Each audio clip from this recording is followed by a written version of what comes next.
मुहाजिर कौमी मूवमेंट के चेयरमैन आफाक अहमद ने कराची के मुख्तलिफ मार्केट्स का दौरा करके ताजिरों से मुलाकातें की, उनके मसाइल सुने और सफेद कपड़ा तहरीक की हिमायत की अपील की। आफाक अहमद के दौरे के आगाज पर पाक कॉलोनी मार्बल मार्केट से हुआ, जहां ताजिरों ने बिजली की लोड शेडिंग, पानी की किल्लत और टैक्सेस के बोझ समेत मुतादिद मसाइल से आफाक अहमद को आगाह किया। आफाक अहमद ने गार्डन ऑयल मार्केट, शू मार्केट, टिम्बर मार्केट, चप्पल गली, लाइट हाउस और सादर मोबाइल मार्केट का दौरा किया।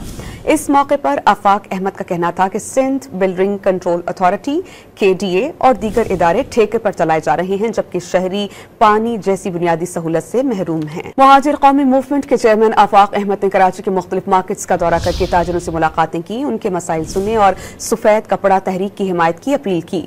आफाक अहमद के दौरे के आगाज पर पाक कॉलोनी मार्बल मार्केट से हुआ, जहां ताजिरों ने बिजली की लोड शेडिंग, पानी की किल्लत और टैक्सेस के बोझ समेत मुतादिद मसाइल से आफाक अहमद को आगाह किया। आफाक अहमद ने गार्डन ऑयल मार्केट, शू मार्केट, टिम्बर मार्केट, चप्पल गली, लाइट हाउस और सादर मोबाइल मार्केट का दौरा किया।